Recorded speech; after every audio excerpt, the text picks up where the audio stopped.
Okay, अभी हम hypothetical testing के कॉन्सेप्ट्स डिस्कस करेंगे कि टाइप 1 एरर क्या होता है, टाइप 2 एरर क्या होता है। तो अब हाइपोथेटिकल टेस्टिंग करें तो चांसेस है हमारे क्या एरर हो जाएगा हमारे से कुछ ना कुछ। तो इसमें दो टाइप के एरर है। टाइप 1 एरर में क्या हो रहा है कि समझो आप जज हो और आपके पास कोई आके बोल रहा है आई डिड नॉट किल।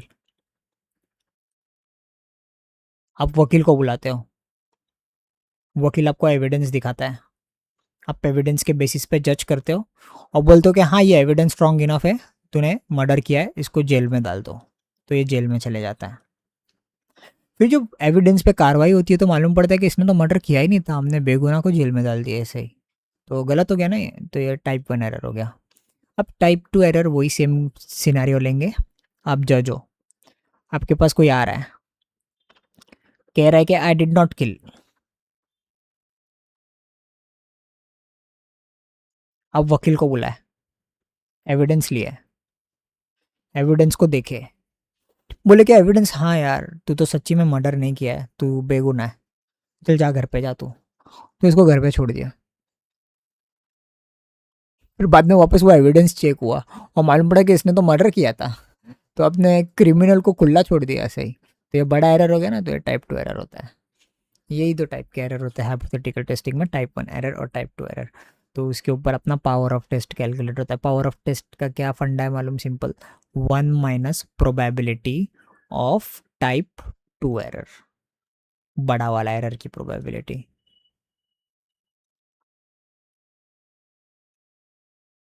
ये अपना पावर ऑफ टेस्ट का फॉर्मूला है।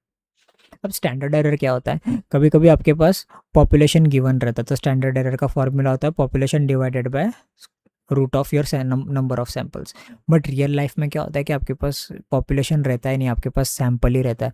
तो आप स्टैंडर्ड एरर कैसे निकालोगे, sample divided by root of your number of sample standard division. ठीक है, ये पॉपुलेशन का स्टैंडर्ड डिवीजन लिया हो या फिर सैंपल का स्टैंडर्ड डिवीजन लिया हो, तो sample standard division divided by root of your number of samples. तो यही फॉर्मूला है स्टैंडर्ड एरर का।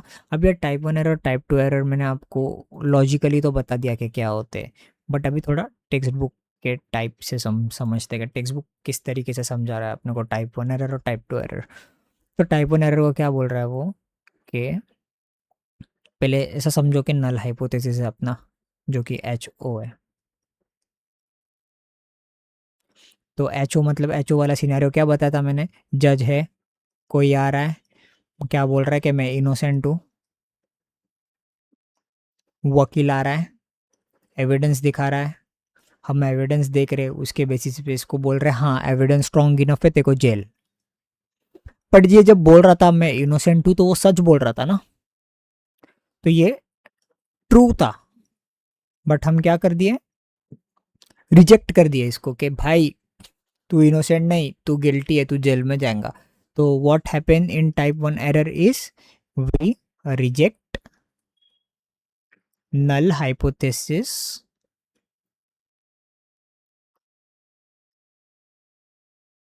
when it's true। अभी सिमिलरली टाइप 2 एरर में क्या हो रहा था कि हम जज थे और ये बोल रहा था कि मैं इनोसेंट हूँ,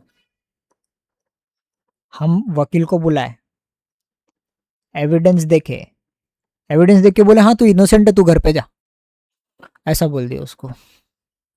बट जब ये बोल रहा था कि मैं इनोसेंट हूँ, कि अपना नल हाइपोथेसिस क्या कि मैं इनोसेंट हूँ, वो एक्चुअली फॉल्स था, झूठ बोल रहा था वो। बट हमसे क्या हुआ, we fail to reject, fail to reject null hypothesis when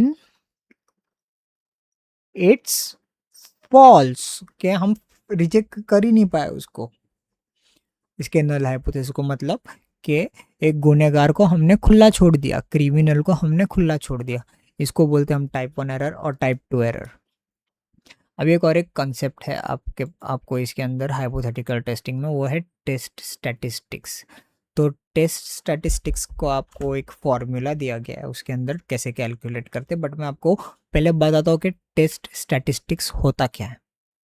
फिर हम वो फार्मूला जब यूज़ करेंगे तो हम एक्चुअल रियल लाइफ सिनेरियोज में, मतलब मैं आपको बताऊंगा कि वो कैसे यूज़ करते हैं और कैसे कैलकुलेट करते हैं उसको। वो सब क्रिटिकल वैल्यूज़ वगैरह भी यूज़ करना पड़ेगा, बट अभी बेसिक फंडा जानते हैं टेस्ट स्टैटिस्टिक का क्या है। टेस्ट स्टैटिस्टिक मतलब कि जो एक्चुअल वैल्यू है, हाइपोथेटिकल वैल्यू है अपना, उससे मेरा कितना डिफरेंट हो रहा है टेस्ट का। फॉर एग्जांपल आप कोई दुकान पे जा रहे हो, ठीक है, वो दुकान वाला बोल रहा है कि मेरे सब एप्पल ना 150 ग्राम के हैं, इतना वेट है सब एप्पल का। आप बोलते अच्छा 150 ग्राम का एप्पल है, आपने एक एप्पल उठा लिया उसके पास से और आपने उसका वेट चेक किया तो 170 ग्राम निकला उसका वेट, तो 20 ग्राम का फ़र्क आ गया। तो आप अगर ऐसे बहुत सारे एप्पल उठा रहे हो और ऐसा ही फ़र्क दिख रहा है, तो उसका जो क्लेम था और आपका ये क्लेम है, उसके डिफरेंस को क्या बोलते हैं? Test statistics. ये एकदम सिंपल सा फॉर्मूला है, मतलब सिंपल सा अंडरस्टैंडिंग है टेस्ट स्टैटिस्टिक का, बट हम इसको और डिटेल में जानेंगे बाद में।